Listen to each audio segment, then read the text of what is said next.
اسلام کی بنیاد توحید پر ہے۔ دین کا پہلا رکن، دین کی پہلی بنیاد اور دین کا پہلا سبق توحید ہے۔ توحید کا معنی یہ ہے کہ انسان سب سے پہلے اللہ پر ایمان لائے اور یہ عقیدہ رکھے کہ اللہ تعالیٰ اپنی ذات کے لحاظ سے اکیلا ہے، اپنی صفات اور اپنے اختیارات کے لحاظ سے بھی اکیلا ہے۔ وہ اکیلا ہے، وہ منفرد ہے، وہ بے نظیر اور بے مثال ہے، اس کی کوئی نظیر نہیں اور اس کی کوئی مثال نہیں، اس جیسا کوئی ہے ہی نہیں۔ لیس کمثلہ شیء، کوئی بھی جاندار یا بے جان چیز اللہ جیسی نہیں ہے اور نہ ہو سکتی ہے۔ اس عقیدے کا نام توحید ہے۔ اللہ کے جتنے بھی نبی اس دنیا کے اندر آئے، 1,24,000 ہیں تقریباً، ہر نبی کی سب سے پہلی دعوت یہی تھی۔ ہر نبی نے اپنی قوم کو سب سے پہلے اسی چیز کی دعوت دی اور اسی چیز کی طرف بلایا کہ لا الہ الا اللہ، اللہ کے سوا کوئی معبود نہیں ہے، اللہ کے سوا کوئی عبادت کے لائق نہیں ہے، وہ اکیلا ہے۔ اور یہ چیز دین کی بنیاد ہے۔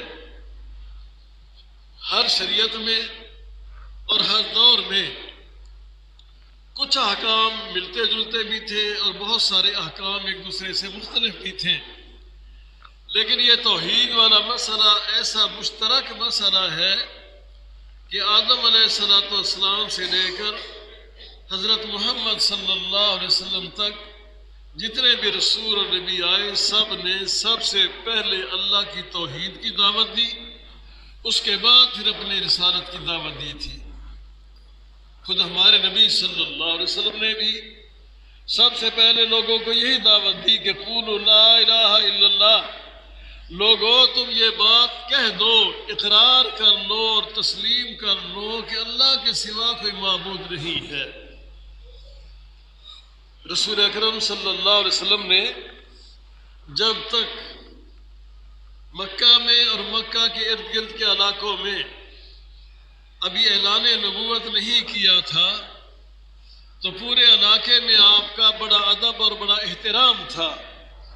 لوگ آپ کی بڑی قدر کیا کرتے تھے، عزت کیا کرتے تھے، احترام دیا کرتے تھے۔ آپ کو صادق کہا جاتا تھا کہ یہ سچ بولنے والا آدمی ہے، کبھی اس کی زبان سے جھوٹ نہیں سنا گیا۔ الامین کہا جاتا تھا کہ دیانتدار آدمی ہے، اس نے کبھی خیانت نہیں کی ہے۔ اور وہ آپ کے نام محمد نہیں لیا کرتے تھے، آپ کو وہ احمد نہیں کہا کرتے تھے، حالانکہ آپ کا نام احمد تھا اور آپ کا نام محمد تھا، لیکن مکے کے لوگ اور خاندان کے اور دوسرے خاندانوں کے لوگ کبھی آپ کو محمد یا احمد کہہ کر نہیں پکارتے تھے۔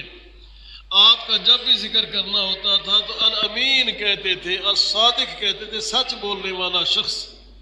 یہ ایسا شخص ہے کہ اس کی زبان سے آج تک کسی نے کوئی جھوٹی بات اور غلط بات سنی نہیں، اور یہ دیانتدار آدمی ہے۔ لوگ اپنی قیمتی چیزیں آپ کے پاس بطور امانت رکھ کے جایا کرتے تھے اور انہیں یہ یقین ہوتا تھا کہ ہماری امانت ضائع نہیں ہوگی، اس میں خیانت نہیں کی جائے گی۔ البتہ اس ماحول میں اور خاص طور پر مکے کے شہر میں بت پرستی عام تھی، بتوں کی پوجا کیا کرتے تھے لوگ۔ اللہ کا نام تو لیتے تھے لیکن اللہ کے ساتھ دوسروں کو بھی شریک کیا کرتے تھے۔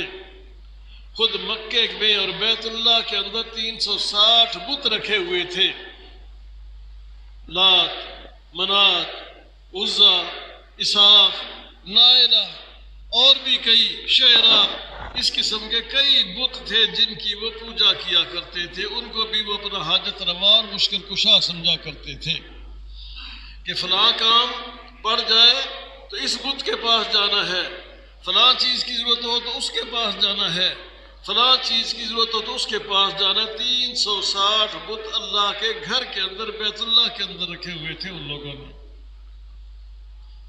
بس جس کسی کو وہ اچھا سمجھتے اسی کا بت بنا کر رکھ لیا کرتے تھے۔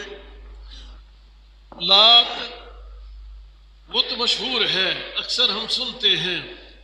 لات دراصل ایک آدمی تھا، وہ حاجیوں کی خدمت کیا کرتا تھا، ستو کا شربت بنا کر حاجیوں کو پلایا کرتا تھا، مسافروں کو پلایا کرتا تھا۔ ابھی اسلام تو آیا نہیں تھا، اسلام سے پہلے کی بات ہے یہ، لیکن اس کے دل میں مسافروں کا ادب اور مسافروں کی قدر تھی کہ یہ لوگ اللہ کے مہمان ہیں، حج کرنے کے لیے آئے ہیں، عمرہ کرنے کے لیے آئے ہیں۔ وہ ان کو ستو بنا کر ستو کا شربت پلایا کرتا تھا۔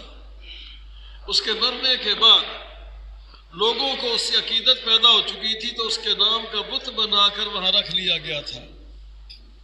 اس لیے جو باقی بت تھے وہ بھی اسی قسم کے تھے۔ لات اور اس کے علاوہ اساف اور نائلہ بھی دو بت تھے۔ مشرک کی مت ماری ہوئی ہوتی ہے، مشرک کی عقل ماری ہوتی ہے، عقل کام نہیں کرتی اس کی۔ اب ٹھیک ہے، وہ مسافروں کی خدمت کرتا تھا، ستو پلایا کرتا تھا، اس کے بت بنا کے رکھنے کی کیا ضرورت تھی اور اس کو پوجنے کی کیا ضرورت تھی؟ اور اساف اور نائلہ یہ تو اس سے بھی بے شرمی والی بات ہے کہ مکے کے لوگوں نے ایک مسئلہ گھڑا ہوا تھا، کہ اللہ کا مسئلہ نہیں تھا، شریعت کا مسئلہ نہیں تھا، اپنی طرف سے مکے کے لوگوں نے ایک مسئلہ بنا لیا تھا، مسئلہ گھڑ لیا تھا کہ جی ہم تو یہاں مکے کے رہنے والے ہیں، ہم تو عظیم لوگ ہیں، ہم تو بڑے لوگ ہیں، تم لوگ باہر سے آتے ہو، دوسرے علاقوں سے آتے ہو بیت اللہ کا طواف کرنے کے لیے، حج اور عمرہ کرنے کے لیے، تم دوسرے علاقوں سے آتے ہو، تم اپنے کپڑے پہن کر طواف نہیں کر سکتے، ان کپڑوں میں تو تم گناہ کرتے ہو، تم خود گناہ گار ہو، گناہ کر کے آتے ہو، ان کپڑوں میں بھی تم نے گناہ کیے ہوتے ہیں، یہ لباس پہن کر بیت اللہ کا طواف نہیں کر سکتے، ہمارے کپڑے کرائے پر لے لو، ہمیں کرایہ ادا کرو اور ہمارے کپڑے پہن کر تم بیت اللہ کا طواف کرو، حج کرو اور عمرہ کرو، یا پھر ننگے ہو کر طواف کرو۔ تو جو لوگ پیسے دے دیتے تھے، پیسے دے سکتے تھے، وہ تو ان کو پیسے دے کر ان سے وہ احرام اور کپڑے وہ کرائے پر لے کر ان کو کرایہ دیتے، وہ کپڑے پہن کر حج کر لیتے، عمرہ کر لیتے، طواف کر لیتے تھے۔ اور جو غریب لوگ ہوتے تھے وہ کپڑوں کا کرایہ نہیں دے سکتے تھے، کپڑوں کی قیمت نہیں دے سکتے تھے، تو وہ ننگے ہو کر طواف کرتے تھے، ان کو وہ اپنا لباس پہن کر طواف بھی نہیں کرنے دیتے تھے بیت اللہ کا، اور وہ باہر سے آنے والے لوگ اپنے لباس اتار کر ننگے دھڑنگے ہو کر اللہ کے گھر کا طواف کیا کرتے تھے۔ اتنی بے شرمی، اتنی بے غیرتی والی بات ہوتی تھی، مرد بھی اور عورتیں بھی، مرد بھی ننگے ہو کر، عورتیں بھی ننگے ہو کر اللہ کے گھر کا طواف کیا کرتے تھے۔ رات کا وقت تھا، ایک مرد وہ اللہ کے گھر کا طواف کر رہا تھا، بے لباس تھا، ایک عورت وہ بھی بے لباس تھی، وہ بھی بیت اللہ کا طواف کر رہی تھی۔ اب اللہ کے گھر میں موجود اللہ کے گھر کا طواف کرتے ہوئے ایک دوسرے پر نظر پڑی، آخر انسان ہے تو ان کے جذبات مچلے، برائی کا خیال آیا، ایک دوسرے کے ارادے کو انہوں نے سمجھ لیا، اشارہ سمجھ لیا، کوئی اور جگہ تو نہ ملی ان کو، یہی بیت اللہ جو ہے بیت اللہ کے اندر چلے گئے۔ اس وقت بیت اللہ کا یہ دروازہ لگا ہوا نہیں تھا، صرف راستہ بنا ہوا تھا، جگہ بنی تھی، چار دیواری تھی چھوٹی چھوٹی، اندر داخل ہو گئے اور وہاں جا کر بدکاری کرنے لگے، برا کام کرنے لگے۔ ان کو اللہ کے گھر کا بھی خیال نہ آیا کہ ہم اللہ کے گھر کے اندر ہیں، عبادت کرنے کے لیے آئے ہیں، بیت اللہ کا طواف کرنے آئے ہیں۔ جب انہوں نے اس قدر بے شرمی کا مظاہرہ کیا، اللہ تعالیٰ کی پکڑ آ گئی، اللہ تعالیٰ کی گرفت آ گئی کہ اللہ کے گھر کے اندر یہ برائی کرنا چاہتے ہیں۔ اللہ تعالیٰ نے ان دونوں کی شکل ختم کر دی، ان کو مار کر ان کو پتھر بنا دیا۔ وہ مرد، اس کو بھی اللہ نے ختم کر دیا، اس کی روح ختم ہو گئی، جسم ختم ہو گیا، پتھر بن گیا۔ وہ عورت وہ بھی اسی طرح پتھر بن گئی۔ لوگ صبح کو آئے، بیت اللہ کے اندر گئے تو دیکھا وہ اساف وہ بھی پتھر بنا ہوا پڑا ہے اور نائلہ وہ بھی پتھر بنی ہوئی پڑی ہے۔ ہونا تو یہ چاہیے تھا کہ لوگ عبرت حاصل کرتے، شیطان نے ان کے دلوں میں ڈالا کہ یہ تو کتنے پہنچے ہوئے لوگ ہیں، برائی کا کام کر رہے ہیں، برائی کا ارادہ کر رہے ہیں، اللہ گھر میں برا کام کرنے کا ارادہ ہے۔ لوگوں کے ذہن میں یہ تو کتنے اچھے اور کتنے پہنچے ہوئے لوگ ہیں کہ اللہ تعالیٰ نے ان کو گناہ سے بچا لیا، ان کو پتھر بنا دیا ہے۔ ان پتھروں کی ان کے دلوں کے اندر عقیدت پیدا ہو گئی۔ انہوں نے ایک بت کو اٹھا کر ان میں سے ایک بت کو صفا پہاڑی پر رکھ دیا اور دوسرے کو مروہ پہاڑی کے اوپر رکھ دیا۔ جب وہ سعی کرتے صفا اور مروہ کے درمیان اللہ کے گھر کے چکر لگاتے، صفا اور مروہ کی سعی کرتے ہوئے وہ اس بت کے اوپر بھی ہاتھ لگا کر جاتے اور ادھر جاتے ہوئے دوسرے بت پر بھی ہاتھ لگا کر جاتے۔ پھر آہستہ آہستہ وہاں انہوں نے جانور ذبح کرنے شروع کر دیے، ان کے نام پر قربانیاں دینا شروع کر دی۔ اس قدر جاہل قوم تھی مکے والوں کی، اور ہر دور میں ایسا ہوتا ہے۔ ہم کہتے ہیں کہ مکے کے لوگ بت پرست تھے، پتھروں کی پوجا کرتے تھے، بتوں کی پوجا کرتے تھے۔ تو بتوں کی پوجا تو آج بھی ہوتی ہے، ہمارے ماحول میں ہوتی ہے، ہمارے شہر میں ہوتی ہے، ہمارے گھروں اور ہمارے محلوں میں ہوتی ہے۔ بتوں کی پوجا اب بھی ہو رہی ہے، پتھروں کی پوجا اب بھی ہو رہی ہے، لیکن نام پتھروں کا نہیں لیتے۔ یا انگوٹھیاں پہنتے ہیں لوگ، انگوٹھی پہننے میں کوئی حرج نہیں، اس میں نگینہ ڈالتے ہیں، نگینہ ڈالنے میں بھی کوئی حرج نہیں، نگینہ پتھر کا ہوتا ہے۔ لیکن یہ عقیدہ رکھنا کہ یہ فلاں قسم کا پتھر ہے، اس کے پہننے سے یہ فائدہ ہوگا، یہ فلاں پتھر ہے، اس کے پہننے سے یہ فائدہ ہوگا، یہی تو پوجا ہے پتھر کی۔ طریقہ مختلف، ورنہ یہ بھی پتھر کی پوجا ہے۔ کوئی آدمی انگوٹھی بنواتا ہے، بنوا لے، کوئی حرج نہیں، جائز ہے۔ نگینہ کسی بھی قسم کا، کسی بھی رنگ کا، کسی بھی نام والا پتھر اس کے اندر بطور نگینہ ڈال لے، کوئی حرج نہیں ہے۔ لیکن یہ عقیدہ رکھنا کہ فلاں پتھر ہوگا تو یہ فائدہ ملے گا، فلاں پتھر ہو تو یہ فائدہ ہوگا، اور فلاں پتھر ہو تو یہ فائدہ ہوگا، بس یہ شرک ہے، یہ گناہ ہے، اور یہ پتھر کی پوجا ہو رہی ہے۔ کئی لوگ ان کے جسم پر بھی پھوڑے نکل آتے ہیں، پھنسیاں نکل آتی ہیں، وہ ایک من کا سا ہوتا ہے، کوئی یہاں ہاتھ میں باندھ لیتا ہے، کئی لوگوں کو دیکھا ہوگا یہ من کے باندھے ہوئے ہوتے ہیں انہوں نے، یا پاؤں پر کئی لوگوں کو دیکھا باندھا ہوا، یا گلے میں باندھا ہوا ہوتا ہے۔ پوچھا جائے تو کہتے ہیں جی مجھے فلاں تکلیف ہے، فلاں بیماری ہے مجھے، اور یہ پتھر جو ہے نا یہ باندھنے سے فائدہ ہوتا ہے۔ شفا دینے والا تو اللہ ہے، شفا اللہ نے دینی ہے۔ اس پتھر کے متعلق سمجھنا کہ اس بیماری، اس پھوڑے، اس پھنسی یا اس بخار کی وجہ سے، اس پتھر کی وجہ سے میری یہ بیماری دور ہو جائے گی، پھر شرک کسے کہتے ہیں؟ یہی تو شرک ہے، یہی تو حرام ہے، اور ایسا کرنے والا آدمی مسلمان نہیں رہتا، وہ کافر ہو جاتا ہے۔ 100 دفعہ وہ کلمہ پڑھتا رہے، لا الہ الا اللہ، لا الہ الا اللہ، لا الہ الا اللہ پڑھتا رہے، لیکن اگر اس نے پتھر باندھا ہوا اپنے گلے میں، اپنے بازو پر، اپنی ٹانگ پر، تو وہ مشرک ہے، بے دین ہے، جہنم کا ایندھن ہے ایسا شخص۔ اللہ نے جتنے بھی نبی بھیجے اس لیے میں توحید سکھائی جائے کہ شفا دینے والا اللہ تعالی ہے، اولاد دینے والا اللہ ہے۔ آج لوگ کلمہ بھی پڑھتے ہیں، مسلمان ہونے کا دعویٰ بھی کرتے ہیں، اپنے آپ کو اہل سنت بھی کہتے ہیں، نام کے اندر شرک پایا جاتا ہے کہ جی یہ نام اولاد دیتے ہیں۔ ویسے پوچھو اولاد کون دیتا ہے؟ اللہ دیتا ہے، ہر کوئی کہتا ہے اللہ ہی اولاد دینے والا، کوئی شک نہیں اس کے اندر، لیکن جب نام رکھتے ہیں نام کے اندر شرک۔ اب کسی کا نام رکھ دینا رسول بخش، عطا محمد، عطا حسین، احمد بخش، محمد بخش، یہی تو شرک ہے کہ اللہ بھی دینے والا، محمد بھی دینے والے، اللہ بھی دینے والا، علی بھی دینے والا، اللہ بھی دینے والا، حسین بھی دینے والا، پھر شرک اور کسے کہتے ہیں؟ اسی چیز کا نام تو شرک ہے کہ جو کام اللہ کرتا ہے اللہ کے ساتھ ساتھ سمجھایا کہ ٹھیک ہے اللہ کرتا ہے، لیکن وہ بھی تو کرتا ہے نا، اللہ کرتا ہے وہ بھی تو کرتا ہے نا۔ حسین بخش کا معنی ہے کہ یہ بیٹا مجھے اللہ حسین نے دیا، علی بخش کا معنی بنتا ہے کہ یہ علی نے یہ بخشا ہے، عطا محمد کا معنی بنتا ہے محمد صلی اللہ علیہ وسلم نے یہ عطا کیا ہے۔ شرک ہے، ناجائز ہے۔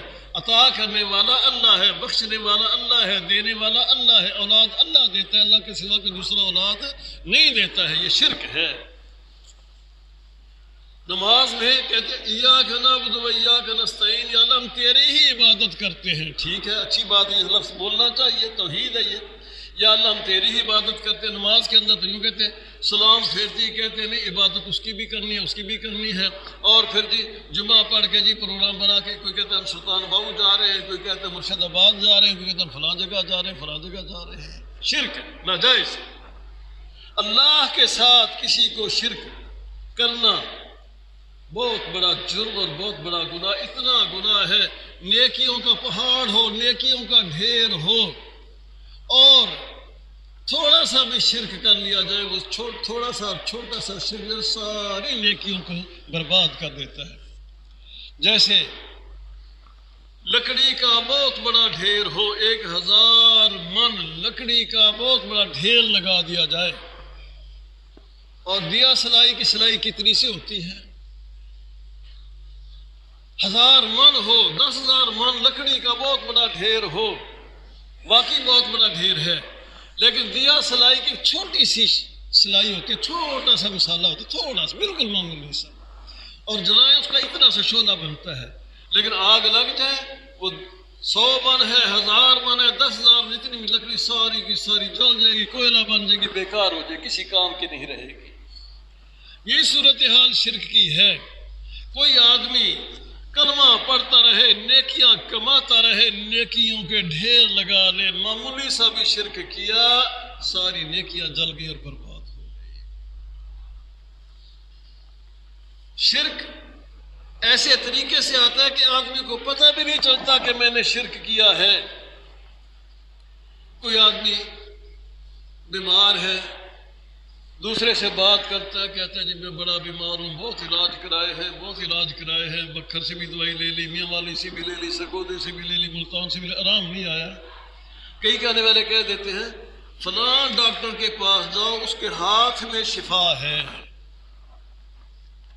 کئی دفعہ سنا ہوگا اس قسم کا لفظ، کہہ دیتے ہیں کہ فلاں حکیم کے پاس جاؤ، فلاں ڈاکٹر کے پاس جاؤ، اس کے ہاتھ میں شفا. اس کے ہاتھ میں شفا کہاں سے آ گئی؟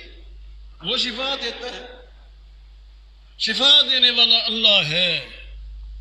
وَإِذَا مَرِضْتُ فَهُوَ يَشْفِينِ، انسان بیمار جا، شفا دینے والا اللہ ہے. یہ سمجھنا کہ فلاں ڈاکٹر دوائی دے گا تو مجھے آرام آ جائے گا، یہ شرک ہے. ہاں بیمار ہو، اللہ تعالیٰ سب کو صحت عطا فرمائے، بیمار ہو جاتا ہے آدمی، علاج بھی کرنا چاہیے. کوئی یہ کہنا چاہیے اچھا اللہ نے مجھے تکلیف دی ہے، اللہ اس تکلیف کو کاٹے گا، فلاں آدمی کے پاس جاتے ہیں، فلاں ڈاکٹر کے پاس جاتے ہیں، فلاں حکیم کے پاس جاتے ہیں، اللہ مہربانی کرے گا.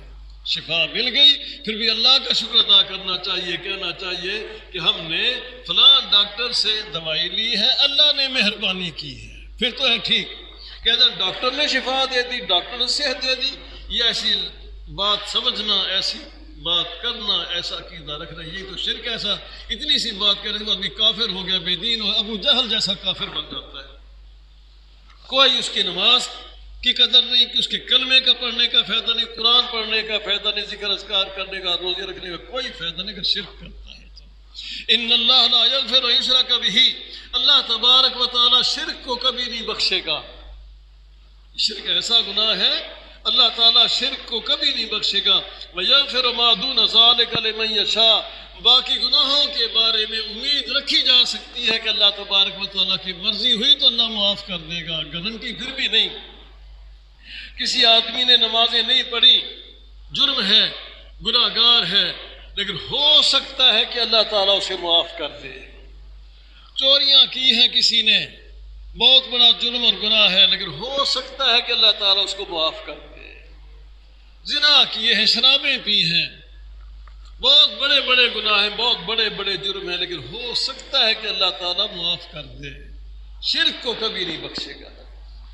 ان اللہ لا یغفر ان یشرک بہ، اللہ تبارک و تعالیٰ شرک کو کبھی نہیں بخشے گا. ویغفر ما دون ذلک لمن یشاء، باقی گناہوں کو اللہ کی مرضی ہوئی تو اللہ تعالیٰ معاف کر دے، مرضی ہوئی تو اللہ تعالیٰ سزا دے دے. بعض اوقات اللہ تعالیٰ آسان اور چھوٹی چھوٹی نیکیوں کی وجہ سے بھی بندے کو بخش دیتا ہے، اور بعض اوقات چھوٹی سی بات کی وجہ سے اللہ تعالیٰ بندے کی پکڑ کر لیتا ہے.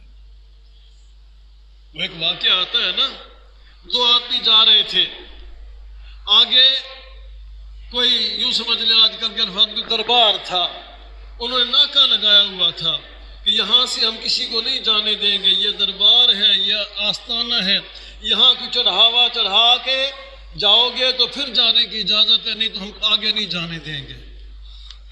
یہ دو آدمی تھے، دونوں مسافر تھے بیچارے، کہنے لگے جی ہمارے پاس تو چڑھاوا چڑھانے کے لیے کوئی چیز ہے ہی نہیں، ہمارے پاس چڑھاوا چڑھانے کے لیے کچھ ہے ہی نہیں، ہم کیا چڑھاوا چڑھائیں؟ انہوں نے کہا اگر اور کچھ نہیں ہے ایک مکھی مارو، مکھی مار کے دیگچی میں پانی ڈال کر چڑھاوے والی شکل بنا دو کہ ہم نے چڑھاوا چڑھا دیا ہے۔ ایک توحید والا تھا، اس نے کہا میں نے تو یہ کام نہیں کرنا ہے، اللہ کے سوا کسی کے نام کا چڑھاوا نہیں چڑھایا جا سکتا، اللہ کے نام کے سوا کسی کے نام کی نظر نیاز نہیں دی جا سکتی ہے، میں تو یہ کام نہیں کرتا ہوں۔ ان لوگوں نے اس کو قتل کر دیا، شہید کر دیا اس کو۔ دوسرے کو کہنے لگے کیا خیال ہے، زندگی چاہیے یا تجھے بھی قتل کریں؟ اس نے کہا نا مہربانی کرو مجھے کچھ نہ کہو، میں چڑھاوا چڑھا دیتا ہوں۔ اس نے مکھی ماری اور چڑھاوا چڑھایا، اس کو انہوں نے چھوڑ دیا۔ رسول اکرم صلی اللہ علیہ وسلم نے فرمایا ایک آدمی نے مکھی کا بھی چڑھاوا نہیں چڑھایا، وہ جنت کا حقدار بن گیا، جنت میں چلا گیا، جس کو مار دیا گیا تھا۔ دوسرا آدمی جس نے مکھی کا چڑھاوا چڑھایا، کام تو چھوٹا سا کیا، کام تو جان بچانے کے لیے کیا، لیکن شرک کیا تھا، وہ جہنم کا ایندھن بن گیا۔ شرک بہت بڑا جرم ہے اور بہت بڑا گناہ ہے، اس کو سمجھنے کی بھی کوشش کرنی چاہیے اور بچنے کی بھی کوشش کرنی چاہیے۔ یہ ہمارے یہاں بسوں پر دیکھا ہوگا لکھا ہوتا ہے، ہنسا لکھا ہوتا ہے، 1، 5 اور 11 کا ہنسا لکھا ہوتا ہے۔ پتہ نہیں کبھی کسی نے غور کیا یا نہیں کیا یہ کیوں لکھا ہوتا ہے 1، 5 اور 11، یہ عدد کیوں لکھا ہوتا ہے؟ یہ شرک ہے۔ 1 کا مطلب ہے کہ ایک اللہ، 5 کا مطلب ہے 5 تن پاک، اور 11 کا مطلب ہے 11 معصوم امام، جن کو وہ 11 سمجھتے ہیں کہ اللہ بھی مہربانی کرے گا، 5 تن پاک بھی مہربانی کریں گے اور یہ 11 امام بھی مہربانی کریں گے۔ اللہ کے ساتھ ساتھ 5 کو اور 11 کو بھی ساتھ شامل کر، یہ شرک والا کام ہے، شرک والی بات ہے۔ بظاہر دیکھنے میں تو معمولی سے کیا لکھ دیا ہے نا، 1، 5 اور 11 لکھ دیا ہے، لیکن پیچھے سوچ شرک والی ہے۔ ایسا لکھنا، ایسا سمجھنا، اس کو صحیح قرار دینا، یہ شرک ہے۔ ان اللہ لا یغفر و یشرک بھی، اللہ تبارک و تعالی شرک کو کبھی نہیں بخشے گا جب تک کہ آدمی توبہ نہ کرے، سچی توبہ کر لے پھر ٹھیک ہے۔ کسی بھی چیز کو یا کسی بھی جگہ کو اپنے لیے برکت والا سمجھنا، فلاں جگہ جانے سے برکت ہو جائے گی، فلاں چیز کو ہاتھ لگانے سے برکت حاصل ہو جائے گی، یہ بھی شرک ہے۔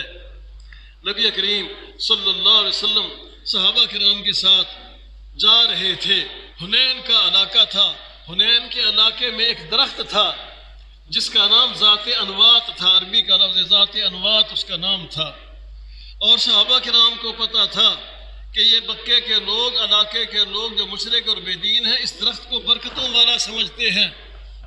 وہ آتے جاتے اپنی تلواریں اور اپنے تیر اور اپنے ہتھیار اس درخت کے ساتھ باندھ کر تھوڑی دیر کے لیے سمجھتے ہیں کہ ابھی ہمارا تیر برکت والا ہو گیا، ہماری تلوار برکت والی ہو گئی، ہمارے ہتھیار برکت والے ہو گئے، تو وہ وہاں سے اس کے ساتھ کچھ دن لٹکا کر پھر آگے چلے جاتے تھے۔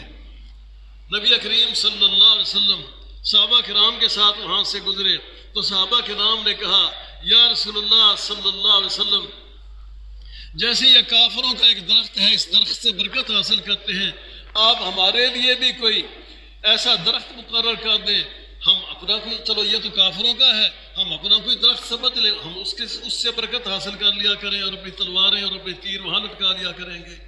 نبی کریم صلی اللہ علیہ وسلم، پھر تم میں اور ان میں کیا فرق رہ گیا؟ وہ اس درخت کے ذریعے وہ برکت حاصل کرنا چاہتے ہیں، تم دوسرے درخت سے برکت حاصل کرنا چاہو گے، کام تو ایک ہی ہے، بات تو ایک ہی ہے۔ برکتیں دینے والا اللہ ہے، رحمتیں کرنے والا اللہ ہے، تمہاری چیزوں میں برکت اللہ کے نام سے ہوگی، ان چیزوں سے نہیں ہوگی۔ یہ اس قسم کے سارے کام شرک ہیں، اللہ کے برابر سمجھا جاتا ہے۔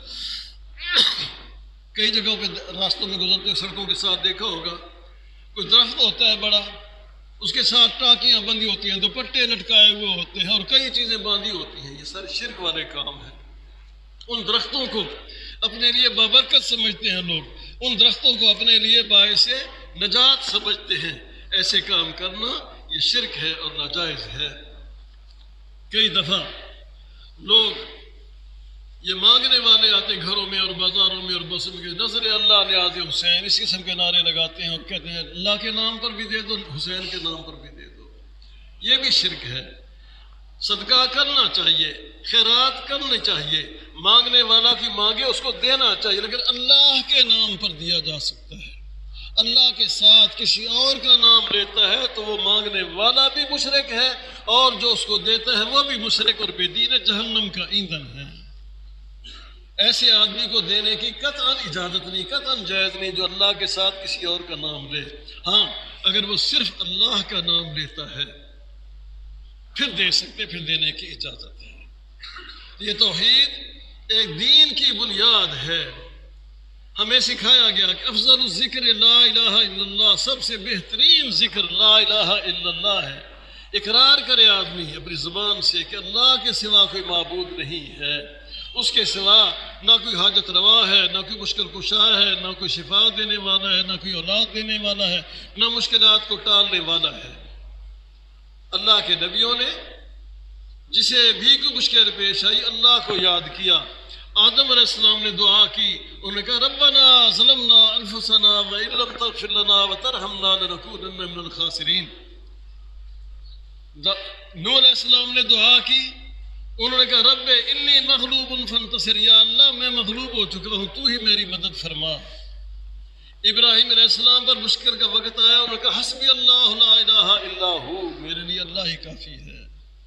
اللہ کے نبیوں نے اللہ کو یاد کیا۔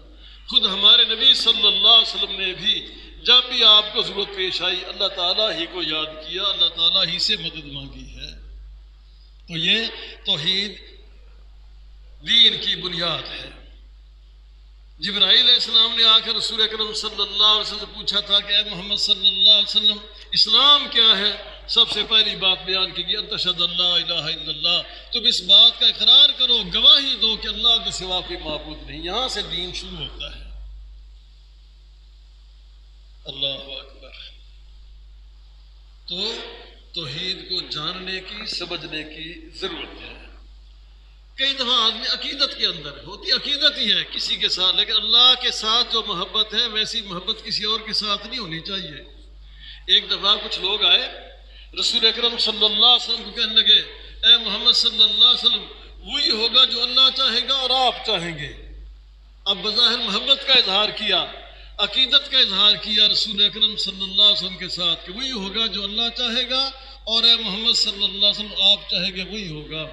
اللہ کے نبی صلی اللہ علیہ وسلم نے فرمایا تو نے مجھے اللہ تعالیٰ کے ساتھ شریک کر دیا، تو نے مجھے اللہ تعالیٰ کا شریک بنا دیا۔ تو کہہ وہی ہوگا جو اللہ چاہے گا، بس وہی ہوگا جو اللہ چاہے گا۔ اللہ کے ساتھ نبی کا نام لے دینا یہ بھی شرک ہے کہ وہی ہوگا جو اللہ چاہے گا اور نبی چاہے گا، یہ شرک ہے۔ یہ ایسی بات کہنے والا بے دین، کافر، دین سے خارج اور مشرک ہو جاتا ہے۔ ہمارے ہاں تو بڑی دھڑلے سے کہا اللہ نبی خیر کرے سی، اللہ نبی خیر کرے سی، پنجتن پاک خیر کرے سی۔ یہ سمجھنا کہ پنجتن پاک خیر کرے گا، یہ سمجھنا کہ اللہ کا نبی خیر کرے گا، یہ مشرک اور بے دین آدمی کی علامت ہے۔ قل هو اللہ احد، کہہ دیجئے کہ وہ اللہ ایک ہے، بس ایک ہی ہے۔ اسی چیز کا تو سارا جھگڑا تھا، رونا تھا رسول اکرم صلی اللہ علیہ وسلم کا اور مکے والوں کا۔ وہ پہلے خوب عزت کرتے تھے اور احترام کرتے تھے، لیکن جس دن اللہ کے نبی صلی اللہ علیہ وسلم نے اعلان کیا کہ میں اللہ کا رسول ہوں، لوگوں لا الہ الا اللہ پڑھ لو، یہیں سے لڑائی شروع ہو گئی۔ کل تک جو عزت کیا کرتے تھے آج دشمن بن گئے، کل تک جو احترام کیا کرتے تھے آج مخالف ہو گئے، کل تک جو آپ کے ساتھ اٹھنا بیٹھنا باعث عزت سمجھتے تھے آج انہیں کے لیے یہ محمد بیگانے بن گئے، چچا دشمن ہو گئے، ماموں دشمن ہو گئے، اور بھی رشتہ دار سارے برادری کی سارے برادری دشمن ہو گئی۔ بات کیا تھی کہ آپ نے آج توحید کا اعلان کر دیا تھا، اور آج کے زمانے میں بھی یہی چیز ہے۔ جو آدمی صحیح بات کہتا ہے لوگ اس کے مخالف ہو جاتے ہیں، لوگ اس کے دشمن بن جاتے ہیں، لوگ اس کو برا سمجھتے، اچھا نہیں سمجھتے۔ تو آج کل ایک لفظ بولا جائے فلاں آدمی جی وہابی ہے، یہ وہابی ہو گیا ہے۔ وہابی کا یہ کوئی گالی نہیں ہے، الحمدللہ، وہ اگر ہمیں وہابی کہتے ہیں ہمیں خوشی ہوتی ہے، آپ کو بھی خوش ہونا چاہیے۔ وہابی یہ لفظ وہاب سے بنا ہے، وہاب اللہ تعالیٰ کے ناموں میں سے ایک نام ہے۔ وہابی کا معنی اللہ والے، وہاب والے، وہ لوگ بطور طنز اور بطور اعتراض کہ یہ وہ لوگ ہیں جو صرف اللہ کو مانتے ہیں، کسی اور کو نہیں مانتے۔ یہ لوگ صرف اللہ کو ماننے والے ہیں، کسی اور کو نہیں مانتے۔ ہاں الحمدللہ، اللہ کا فضل ہے، ہم اللہ ہی کو مانتے ہیں، باقیوں کو مانتے تو ہیں، ان کی نہیں مانتے۔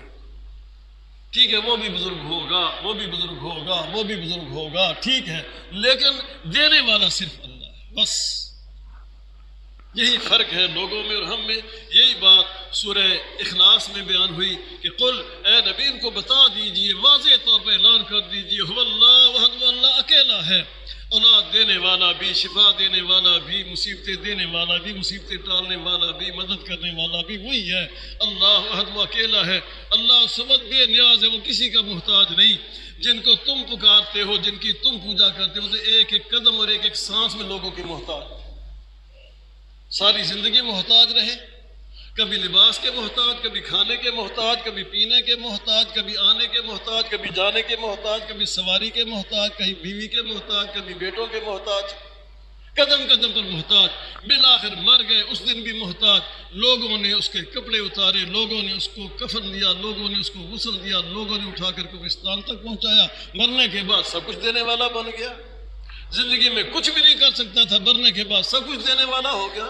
مت ماری گئی، عقل ماری گئی ہے۔ اللہ الصمد، اللہ بے نیاز ہے، دینے والا اوپر ہے، نیچے نہیں۔ جو دیتا ہے نا اوپر ہے، دعا کی جاتی ہے ربنا ظلمنا، اللہم انا ظلمنا، اللہ اوپر کی طرف، لوگ نیچے کی طرف۔ کتنی جہالت ہے۔ دینے والا ہمیشہ اوپر ہے، دعا کی جاتی اوپر ہاتھ اٹھائے جاتے، نیچے والے سے مانگنا پھر یوں کرنا چاہیے، اور سرائیکی زبان میں کھلا اور مجھا دینا چاہیے پھر اس کو۔ اللہ الصمد، اللہ بے نیاز ہے، وہ کسی کا محتاج نہیں۔ لم یلد ولم یولد، نہ اس نے کسی کو جنا، نہ وہ کسی میں سے جنا گیا۔ لوگوں جن کو تم پوجتے ہو، جن کو تم پکارتے ہو، ان کا باپ بھی ہے، ان کا ماں بھی ہے، ان کا دادا بھی ہے، دادی بھی ہے، نانا بھی ہے اور نانی بھی ہے، ان کی اولادیں بھی ہیں۔ اللہ تعالیٰ کا نہ باپ ہے، نہ ماں ہے، نہ اولاد ہے، نہ کچھ اور ہے۔ لم، اللہ الصمد، لم یلد ولم یولد، وہ کسی میں سے نہیں جنا گیا، اس میں سے کوئی اور نہیں جنا گیا ہے۔ اللہ وہ ہوتا ہے، خدا وہ ہوتا ہے، رب وہ ہوتا ہے جو بے نیاز ہو، جسے کبھی نیند نہ آئے، جسے کبھی موت نہ آئے، جسے کبھی بھوک نہ لگے، جسے کبھی پیاس نہ لگے، کسی کا محتاج نہ ہو، وہ ہوتا ہے اللہ۔ اللہ الصمد، بے نیاز ہے۔ لم یلد، اس نے کسی کو نہیں جنم دیا، ولم یولد، نہ وہ کسی میں سے جنا گیا ہے، ولم یکن لہ کفوا احد، اور اس جیسا تو کوئی ہے ہی نہیں۔ یہ عقیدہ ہے، توحید ہے، دین کا پہلا سبق ہے، دین کی پہلی بنیاد ہے، یہ ہمیں یاد رہنی چاہیے۔ شکر ہے اللہ کا کہ ہم نے اللہ کے سوا کسی کو اپنا رب تسلیم نہیں کیا۔ اللہ تعالی ہمیں عقیدہ توحید کی مزید بہتر سمجھ عطا فرمائے اور اسی پر ہمیں زندہ رکھے، موت آئے تو عقیدہ توحید پر آئے۔ اقول قولی ھذا وآخر دعوانا الحمد للہ رب العالمین۔